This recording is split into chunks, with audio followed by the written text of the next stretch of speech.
Hi, Minnie. How are you? Hi, good, thanks. How are you guys doing? All right. Doing very well. Sorry, I'm supposed to start again, I guess.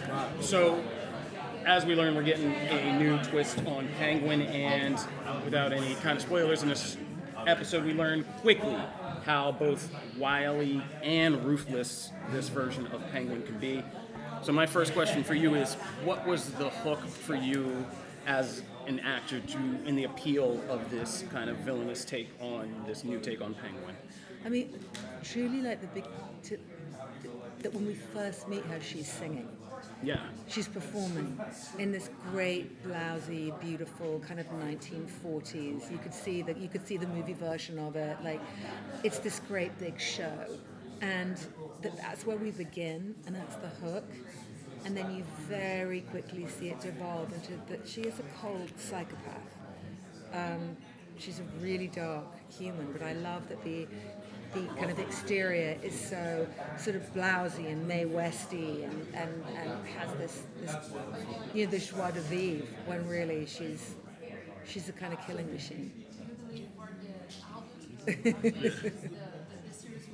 My question is, how was the decision made to make her character be a gender swap? Well, do you know, I have no idea, because they really just rang me up and said, do you want to do this? So I think they must have had all those discussions. But what I will say is two things. The essence of the Penguin is the essence of the Penguin. Whether you're a man or a woman or non-binary, that's what's so beautiful about these characters. He, she, they are so well drawn that that's really what you're tapping into. The fact that we're now in this place where if we can swap things around with integrity, if we're not just doing it to be performative and to shoehorn in some idea, but if it's organic and it's still funny, rigorous, interesting, propels the story and is part of the universe, I'm all for it, always. You know, they executed it in such a beautiful way. But no, they'd already made that decision by the time they called me. Yeah. As a follow-up to that, there is a good scene early on where we get to know what's different about this Penguin, in some ways even enhanced by using motherhood as a kind of She's a mother. method, but also showing us the very Penguin way that she approaches motherhood. Very Yeah. different. So my question was, as the mother of a teenager yourself, do you now have some of that Penguin persona in your back pocket? Are you crazy? For when you gotta remind him who's boss? No, my gosh, God, he'd love that you asked me that question. No, absolutely not. I'm really interested in who is Penguin's kid's dad. Like, I'm fascinated as to who that person is, and I kind of want to meet him or her. I mean, I kind of want to know who the other parent is in this scenario. But no, I do not have any of the Penguin's mothering tactics. Okay, so this is kind of the golden era of Batman. So this is the 1940s. What would be? We've had different iterations as far as movies and television shows.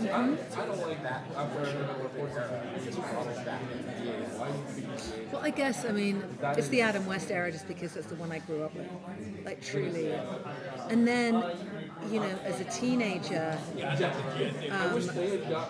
actually, no, I guess I was in my early 20s with Joel Schumacher's Batman, and then Tim Burton's. Like, it was kind of amazing watching the evolution, but like where it began for me was Batman and Robin and the Batcave, and I used to live really near the cave in Beechwood Canyon in Bruxelles, and I used to go up there a lot, and it was always a huge part of my childhood.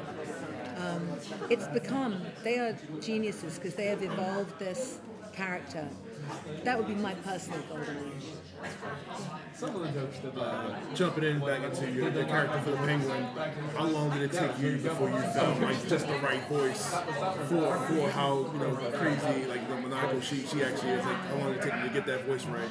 Well, I did start out thinking my mother-in-law has this very amazing clipped Upper East Side, New York way of speaking, and looking at those movies of the 30s and 40s and the way that that Americans spoke, and it was very kind of clipped. So I sort of started there, and then we, I suppose, made it bigger and smaller, and like with a lot of vocal direction, sort of settled upon this kind of wily gangster, like who this person was. Like it was really fun.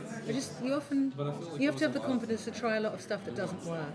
As an actor in general, you know, you can't ever be scared of trying something and it being bad, because really there's no such thing. It's just an idea that is on its way to a better idea.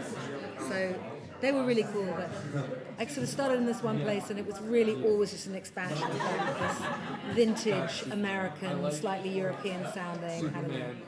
You did a really good job. Thank you very much. I appreciate that. What was your favorite moment during this first season?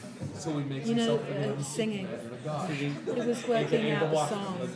I didn't know I had to sing that day, and I didn't know the song. And one of the engineers in the studio that I was recording in, I was kind of freaking out, and I just said to everyone, could you just give me just 10 or 15 minutes just to learn the song? I'm so not prepared. Because I hadn't been told that I was meant to sing that. So I was like, okay, oh my God, I don't know this song, what are we going to do? And the sound engineer was a musician, and he got out his guitar, and we sat there, and we worked it out. And it was so great, because it was immediate, and it was a bit scary, and I think it really worked. Like, I think it, you know, sometimes the more spontaneous moments are the things that are the most vibrant, and when it works, yeah. When it works. Yeah, exactly. Batman is the rare type of character that can relate both to kids and adults. Why do you think so? Gosh, I mean, listen, comics were created for kids, right? Like initially, but then you start understanding, like in these universes of superheroes, there are often these really tragic stories that they're not really for children. Adults understand them, so suddenly he starts bridging both these. You know, it's kapow and pow and fights and really exciting stuff for kids, but then the psychology behind it really appeals to adults. And I think that's what's so brilliant and eternal about these characters, I think, is that it walks that line between children's enjoyment and adults. Thank you. You and Colin Farrell are about to usher in a whole new era of Penguin fandom out here. I'm wondering if you guys have talked shop at all. Is there any friendly competition to see who can be the fan favorite? No, I want to go beyond. I want to go beyond his show. Because there isn't. I love, just to bring it full circle, when we were shooting Phantom of the Opera, which Joel Schumacher directed, and obviously he'd make phone booth with Colin. Colin was shooting Alexander in the studio next door, and he was often in our studio. You'd see his bright shock of blonde hair. And, I love him. He's one of the great guys. I'm always happy to see him, and I will definitely, when I next see him, I'm going to be like, yo, I'm a penguin too. You have to find space for there to be maybe 2 penguins in your show. Okay. Thank you very much. Thank you guys. Have a good rest of the day.